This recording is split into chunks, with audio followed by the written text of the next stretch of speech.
তো hello everyone, চলে এলাম আজকে নতুন একটা ক্লাস নিয়ে প্রস্তুতি একাডেমিতে। নতুন একটি মিক্স জিকে ক্লাসের জন্য তোমরা সবাই প্রস্তুত হয়ে যাও। তবে তাহলে শুরু করি একটা মিক্স জিকে ক্লাস নিয়ে। তো প্রথমেই আমরা দেখলাম মিক্স জিকে ক্লাসের মধ্যে কিসের প্রশ্ন না ইতিহাসের প্রশ্ন। ইতিহাসের প্রশ্নে কি প্রশ্ন প্রথম না কর্ণ সুবর্ণ কার রাজধানী ছিল। কর্ণ সুবর্ণ কার রাজধানী ছিল তোমরা কেউ একটু বলার চেষ্টা করো তো দেখি। প্রথমে এই যে এটা হচ্ছে কর্ণ সুবর্ণের ছবি, এবং কর্ণ সুবর্ণ কার রাজধানী ছিল না কর্ণ সুবর্ণ ছিল শশাঙ্কের রাজধানী। শশাঙ্কের রাজধানী আমরা যখন শশাঙ্কের কথা জানলামই, সেই শশাঙ্ক সম্পর্কে আমরা আরো কিছু জানি।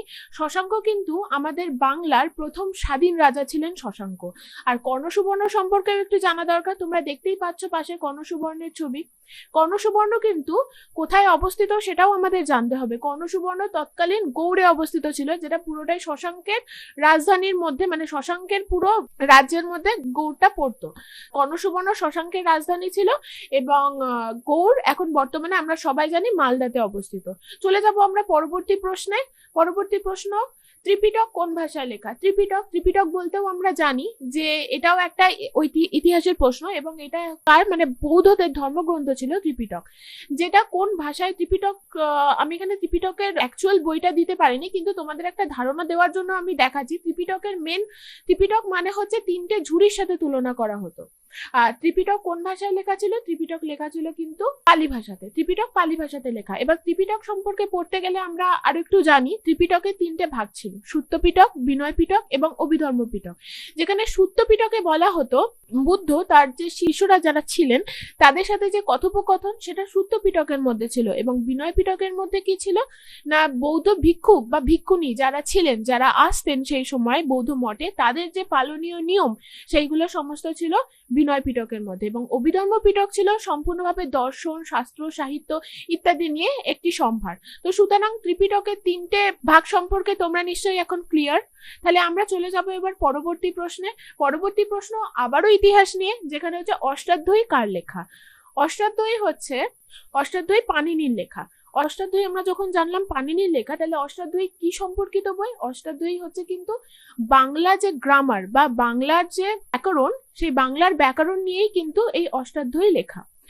আমি তোমাকে দেখাচ্ছি তোমাদেরকে কিরকম অষ্টাধ্যায়ী এরকম ধরনের ছিল আর কি। এটা কিন্তু অ্যাকচুয়াল বই নয়, তাও আমি তোমাদের একটা ধারণা দেওয়ার চেষ্টা করলাম কিরকম।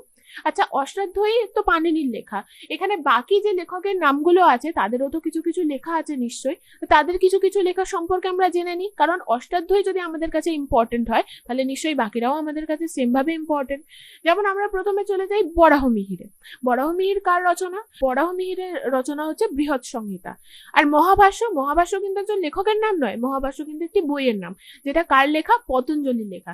এবং কালিদাসের লেখার নাম কি না, কালিদাসের লেখার নাম হচ্ছে মালবিকাগ্নিমিত্রম। এবং কালিদাসকে কিন্তু আমরা উইলিয়াম শেক্সপিয়ারের সাথে তুলনা করতাম। চলে যাব আমরা পরবর্তী প্রশ্নে। পরবর্তী প্রশ্ন হচ্ছে দানসাগর কার রচনা। দানসাগর কার রচনা জানতে গেলে আমাদের জানতে হবে সেন বংশ সম্পর্কে। সেন বংশের প্রতিষ্ঠাতাকে না, সেন বংশের প্রতিষ্ঠাতা হচ্ছে সামন্ত সেন এবং তার পুত্র হেমন্ত সেন। কিন্তু এখানে কিন্তু আমরা সামন্ত সেন বা হেমন্ত সেন কারোর কথাই কিন্তু আমরা পাচ্ছি না। পাচ্ছি কার কথা, লক্ষণ সেন এবং বল্লাল সেন। এই প্রশ্নটি পরীক্ষাতে যখন আসবে দানসাগর কার রচনা, তখন কিন্তু আমাদের খুব কনফিউশন হয়, কারণ জেনারেলি এই দুটো অপশন আমাদের দিয়ে দেয়। সেক্ষেত্রে কিন্তু আমাদের কেয়ারফুলি টিক করতে হবে। আমরা কিন্তু বল্লাল সেনের বদলে লক্ষণ সেনের টিক করে দিলেই হয়ে যাবে আমাদের ভুল। সুতরাং দানসাগর আর অদ্ভুত সাগর কার রচনা, বল্লাল সেনের রচনা। এবং বল্লাল সেন সম্পর্কে আমরা আরেক কিছু জেনে নিই। বল্লাল সেন কিন্তু কৌলিন্য প্রথা চালু করেছিলেন। সেন বংশের সব থেকে উল্লেখযোগ্য রাজার নাম হচ্ছে লক্ষণ সেন। চলে যাব আমরা পরবর্তী প্রশ্নে। হরপ্পা সভ্যতায় কোন দেবতার পুজো করা হতো। হরপ্পা সভ্যতায় পুজো করা হতো পশুপতি, যেটা হচ্ছে শিবের একটি আদি মূর্তি। এই যে শিবের মূর্তি, এটা হচ্ছে আদি শিবের মূর্তি। ঠিক আছে, এটা দেখে তোমরা মনে রাখতে পারবে। চলে যাব আমরা পরবর্তী প্রশ্নে। কাকে ফাদার অফ জিওগ্রাফি বলা হয়। তাই ফাদার অফ জিওগ্রাফি বলা হয় এরাটোস্থেনিসকে। এই যে এরাটোস্থেনিসের পাশে ওনার একটা ছবি, এটা দেখে তোমরা মনে রাখতে পারবে যে ফাদার অফ জিওগ্রাফি কাকে বলা হয়। এবার আমরা চলে যাব পরবর্তী প্রশ্নে। সূর্যের সব থেকে কাছের গ্রহ কোনটি। সূর্য আমরা জানি সূর্যকে ঘিরে থাকে অনেক বিভিন্ন গ্রহরা, তার মধ্যে থেকে সবাই বিভিন্ন দূরত্ব মেনটেন করে অবস্থিত, যেমন বুধ, শুক্র, পৃথিবী, মঙ্গল, বৃহস্পতি, ইউরেনাস এবং নেপচুন, এবং প্লুটো আছে। আমরা জানি প্লুটোকে রাখা হয় বামন গ্রহের জায়গায়। তাহলে সূর্যের সব থেকে কাছের গ্রহ কোনটি? সূর্যের সব থেকে কাছের গ্রহ কিন্তু বুধ। আর বুধ সম্পর্কে জানতে গেলে আমরা আরো কিছু জানি। বুধ কিন্তু সোলার সিস্টেমের মধ্যে সব থেকে ছোট, আর বুধের কিন্তু কোনো উপগ্রহ নেই। চলে যাবো আমরা পরবর্তী প্রশ্নে। এই যে আমরা এই যে দেখে নাও সোলার সিস্টেম, এই যে এখানে বুধ, তারপরে হচ্ছে শুক্র, তারপরে হচ্ছে পৃথিবী, এরকম করে করে করে করে ধাপ বাই ধাপ এরকম ভাবে চলে যাচ্ছে। চলে যাবো আমরা পরবর্তী প্রশ্নে। মারিয়ানা খাত কোন মহাসাগরে অবস্থিত? মারিয়ানা খাত, মানে মারিয়ানা খাত সম্পর্কে যখনই আমরা পড়বো তখন আমরা দেখবো সব থেকে গভীরতম স্থান কিন্তু মারিয়ানা খাত। তাহলে মারিয়ানা খাত কোথায় অবস্থিত? মারিয়ানা খাত অবস্থিত হচ্ছে প্রশান্ত মহাসাগরে। কিন্তু আমরা যদি আরো একটু ডিটেলসে যাই, যদি আমাদের এক্সামিনার আরো একটু ডিটেলসে কোশ্চেন করতে যান, তাহলে কিন্তু উনি দিয়ে দিতেই পারেন যে মারিয়ানা খাত প্রশান্ত মহাসাগরের কোন দিকে অবস্থিত। তাহলে সেক্ষেত্রে কিন্তু আমরা বলবো মারিয়ানা খাত প্রশান্ত মহাসাগরের পশ্চিম দিকে, অর্থাৎ পশ্চিম প্রশান্ত মহাসাগরে অবস্থিত। দেখে নাও তোমরা মারিয়ানা খাতের একটি ছবি, দেখে নিয়েছো তো কতটা ডিপ? সূর্যের আলো ঠিকঠাক করে সেই জায়গাতে পৌঁছতে পারে না। চলে যাব আমরা পরবর্তী প্রশ্নে, যে ভূমিকম্প সংক্রান্ত বিদ্যাকে কি বলে? ভূমিকম্প সংক্রান্ত বিদ্যা, এই যে ভূমিকম্প হয়, যে ভূমিকম্পকে আমরা পরিমাপ করি কিসের মাধ্যমে? রিক্টার স্কেলের মাধ্যমে। সেই ভূমিকম্প সংক্রান্ত বিদ্যাকে বলা হয়। আর এই যে ভূমিকম্পের যে গ্রাফ, তাকে কি বলা হয়? সিসমোগ্রাফ। তাহলে ভূমিকম্প সংক্রান্ত বিদ্যাকে নিশ্চয়ই বলা হবে কি? সিসমোলজি। ঠিক আছে, সে তো আমরা জানতেই পারলাম যে ভূমিকম্প সংক্রান্ত বিদ্যাকে সিসমোলজি বলে। আমি ছবি দিয়ে দিলাম, এই যে ভূমিকম্প, এই যে এরকম একটা ছোট্ট একটা ডায়াগ্রাম টাইপের, যেটা দেখে তোমরা বুঝতে পারবে। কিন্তু শুধুই কি সিসমোলজি ইম্পর্টেন্ট? তা কিন্তু নয়, তার সাথে সাথে বাকি যে তিনখানা আছে সেগুলোও কিন্তু চলে আসতে পারে তোমাদের পরীক্ষায়। তাহলে আমরা দেখব প্রথমেই আছে পেলিয়েন্টোলজি। পেলিয়েন্টোলজি মানে কি না, যে ফসিল, যে জীবাশ্ম, সেই জীবাশ্ম সংক্রান্ত বিদ্যাকে বলা হচ্ছে পেলিয়েন্টোলজি। পোমোলজি, পোমোলজি মানে কি সংক্রান্ত বিদ্যা? পোমোলজি মানে হচ্ছে ফল সংক্রান্ত বিদ্যা। ফল বা ফল রিলেটেড যা কিছু সেটা কিসের মধ্যে পড়ে? পোমোলজির মধ্যে পড়ে। এবং পেট্রোলজি, পেট্রোলজি হচ্ছে ভূগোলেরই একটি টপিকের সংক্রান্ত বিদ্যা, যেটা কি না, যেটা হচ্ছে রক বা শিলা সংক্রান্ত বিদ্যাকে আমরা বলছি পেট্রোলজি। চলে যাব আমরা পরবর্তী প্রশ্নে। পেরিয়ার জাতীয় উদ্যান কোথায় অবস্থিত? পেরিয়ার জাতীয় উদ্যান এটা হচ্ছে কেরালায় অবস্থিত। ঠিক আছে, এখানে পাশে তোমাদের একটা পেরিয়ার জাতীয় উদ্যানের আমি একটা ছবি দিয়ে দিলাম। এটা মেনলি একটা টাইগার রিজার্ভ। ঠিক আছে, চলে গেলাম আমরা পরবর্তী প্রশ্নে। ভি আকৃতির নদী উপত্যকা সৃষ্টি হয় কিসের মাধ্যমে? অপশনগুলোর দিকে একটু যাই। হ্যাঁ, নদীর ক্ষয়কার্য, বায়ুর ক্ষয়কার্য, হিমবাহের ক্ষয়কার্য, নদীর সঞ্চয় কার্য। ঠিক আছে, প্রথমে আমরা জানবো নদী বা বায়ু বা হিমবাহ ক্ষয়কার্য কি। ক্ষয়কার্য হচ্ছে নদী বা বায়ু বা হিমবাহের চলাচলের পথে যদি কোনো কিছু চলে আসে, তাহলে বা যেমন আমি নদীর ক্ষেত্রেই বলি, তোমাদের বুঝতে আরো বেশি সুবিধা হবে। নদীর ক্ষেত্রে নদী যখন বয়ে যায়, যে ভূমিরূপের ওপর দিয়ে বয়ে যায়, তার ঢাল বরাবর বা পাশ বরাবর নদী যে ভূমিরূপের যে ক্ষয় করে, তাকেই কিন্তু ক্ষয়কার্য বলা হয়। যেমন ভি আকৃতির নদী উপত্যকা কিন্তু সৃষ্টি হচ্ছে বায়ুর ক্ষয়কার্যের মাধ্যমে নয়, হিমবাহের ক্ষয়কার্যের মাধ্যমে নয়, নদীর ক্ষয়কার্যের মাধ্যমে না, নদীর সঞ্চয় কার্যের মাধ্যমে। অবশ্যই নদীর ক্ষয়কার্যের মাধ্যমে, নদীর সঞ্চয় কার্যের মাধ্যমে কিন্তু খবরদার নয়। কারণ তোমাদের এই ছবিটার মাধ্যমে তোমরা বুঝতে পারবে যে কিভাবে এই যে ক্ষয়কার্যটা হচ্ছে। প্রথমে দেখো নদী এখান থেকে বয়ে যাচ্ছে, বয়ে যেতে যেতে তলদেশ বরাবর ক্ষয় করছে।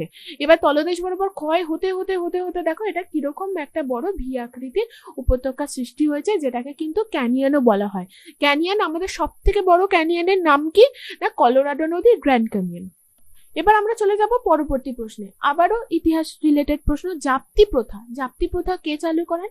এখানে আমরা দেখছি আকবর, বাবর, শাহজাহান, হুমায়ুন, সবাই কিন্তু মুঘল বংশের। ঠিক আছে, এই মুঘল বংশের মধ্যে জাপ্তি প্রথা কে চালু করেন? জাপ্তি প্রথা চালু করছেন আকবর।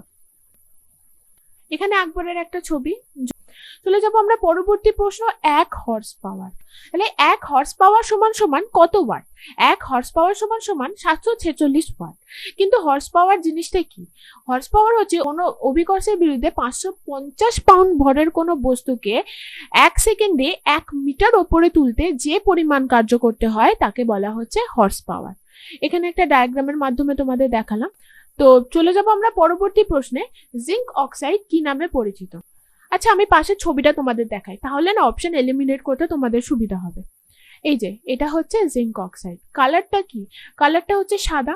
তাহলে ব্লু ভিট্রিয়ল তো হবে না, কারণ ব্লু কালারের তো নয়। তা ব্লু ভিট্রিয়ল বলে কাকে?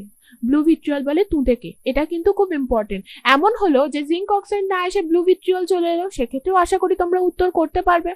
এবার আমরা চলে আসি oil of vitriol. Oil of vitriol কিন্তু বলা হয় H2SO4 কে, এটাও কিন্তু খুব ইম্পর্টেন্ট, মনে রাখার মতো। তাহলে কি হলো, কোনোটি না, তো এটা তো অপশন আগেই এলিমিনেট হয়ে গেল, পড়ে রইল কি দার্শনিকের উল। তাহলে জিঙ্ক অক্সাইড কি নামে পরিচিত? জিঙ্ক অক্সাইড পরিচিত দার্শনিকের উল নামে। জিঙ্ক অক্সাইডের কিছু ব্যবহার আছে, যেমন আমরা আমাদের প্রসাধনী সামগ্রী, কসমেটিক্স, ক্রিম, এগুলো তো আমরা সবাই কম বেশি ব্যবহার করি, তাই না? তাহলে জিঙ্ক অক্সাইডের ব্যবহারিক প্রয়োগ কি? না, এটা বিভিন্ন কসমেটিক্স, প্রসাধনী সামগ্রী এগুলোতে ব্যবহার করা হয়। এছাড়াও অনেক ব্যবহার আছে, মেনলি এইসব ক্ষেত্রে ব্যবহার করা হয়। চলে যাবো আমরা পরবর্তী প্রশ্নে।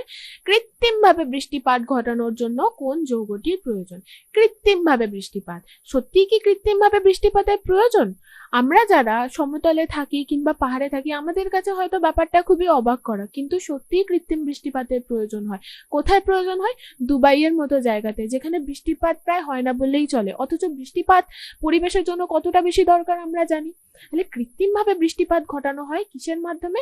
সিলভার আয়োডাইডের মাধ্যমে। দেখো তোমাদের পাশে আমি ডায়াগ্রামের মাধ্যমে দেখাচ্ছি কিভাবে হয়। এই দেখো, এইভাবে এই যে ওরা কৃত্রিমভাবে মেঘ সৃষ্টি করে সিলভার আয়োডাইডের মাধ্যমে, আর এইভাবে বৃষ্টিপাত ওরা কৃত্রিমভাবে ঘটায়। চলে যাবো আমরা পরবর্তী প্রশ্নে। সব থেকে ভারী মৌলের নাম কি? হ্যাঁ, এটা ভালো করে আমাদের জেনে রাখতে হবে। সব থেকে ভারী মৌল কিসের দিক থেকে? না, সব থেকে ভারী মৌল কিন্তু ঘনত্বের দিক থেকে। তাহলে ঘনত্বের দিক থেকে সব থেকে ভারী মৌলের নাম কি? অসমিয়াম। তাহলে অসমিয়াম, যার আণবিক গুরুত্ব হচ্ছে 76। এটা হয়তো অতটাও মনে রাখার মতো নয়, তাও আমি বলে দিলাম, ইন ডিটেলসে প্রশ্ন আসলে কিন্তু চলে আসতেই পারে। সুতরাং পড়বে যখন সবটাই ভালো মতো করে পড়বে। সব থেকে ভারী মৌল ঘনত্বের দিক থেকে কি? অসমিয়াম। 17 নম্বর প্রশ্ন কি? লোকসভার প্রথম মহিলা অধ্যক্ষের নাম কি? লোকসভা মানে কি? পলিটি থেকে প্রশ্ন। লোকসভার প্রথম মহিলা অধ্যক্ষের নাম হচ্ছে মীরা কুমার। কিন্তু লোকসভার যদি প্রথম অধ্যক্ষের নাম হয়, সেক্ষেত্রে যদি তোমরা ঠিক করো মীরা কুমারেতে, ধরে কিন্তু কেটে দেবে, কারণ লোকসভার প্রথম মহিলা অধ্যক্ষ মীরা কুমার, কিন্তু প্রথম অধ্যক্ষ কিন্তু GV মবলঙ্কর। এটা কিন্তু মাথায় রাখতে হবে, ভালো করে দেখে নেবে মহিলা না শুধু প্রথম অধ্যক্ষ। চলে গেলাম আমরা পরবর্তী প্রশ্ন। Attorney general. অ্যাটর্নি জেনারেলের কথা কোন ধারায় উল্লেখ আছে? অ্যাটর্নি জেনারেল হচ্ছে কিন্তু আমাদের সব থেকে বড় আইনজ্ঞ, মানে আইন বিশেষজ্ঞ হচ্ছে অ্যাটর্নি জেনারেল, যাকে নিয়োগ করেন কে? রাষ্ট্রপতি। এবং অ্যাটর্নি জেনারেলকে তাহলে কোন ধারায় নিয়োগ করার কথা উল্লেখিত আছে? 76 নম্বর ধারায় উল্লেখিত আছে। এবার অ্যাটর্নি জেনারেল, আমাদের প্রথম অ্যাটর্নি জেনারেল, প্রথমের থেকে আগে জানি যে আমাদের বর্তমান অ্যাটর্নি জেনারেলের নাম কি। আমাদের বর্তমান অ্যাটর্নি জেনারেলের নাম হচ্ছে KK বেণুগোপাল, এবং প্রথম অ্যাটর্নি জেনারেলের নাম হচ্ছে MV সিতালাবাদ। এই সিতালাবাদ কিন্তু একটা কমিটিও আছে, ঠিক আছে। এর পরবর্তীকালে আমরা চলে যাব পরবর্তী প্রশ্নে। বিশ্ব এইডস দিবস। এইডস দিবস কবে পালন করা হয়? এইডস দিবস কবে পালন করা হয়? এইডস দিবস, আগে এইডস সম্পর্কে জানতে গেলে আমরা কি জানবো? এইডস এর ফুল ফর্ম কি? অ্যাকোয়ার্ড ইমিউনো ডেফিসিয়েন্সি সিনড্রোম, যেটা ঘটে কোন ভাইরাসের মাধ্যমে? HIV virus, human immuno deficiency virus. তাহলে এটা কবে পালন করা হয়? না 1 ডিসেম্বর পালন করা হয়। HIV কিন্তু একটা RNA ভাইরাস, যেটা কি করে? আমাদের শরীরের সমস্ত ইমিউন সেলগুলোকে ধ্বংস করে দেয়, যার ফলে এই রোগটা হলে, এই রোগে আক্রান্ত না হলেও যে কোনো ছোটখাটো কিছুতে আক্রান্ত হলে মানুষের কিন্তু মারা যাওয়ারও সম্ভাবনা থাকে। চলে যাব আমরা পরবর্তী প্রশ্নে।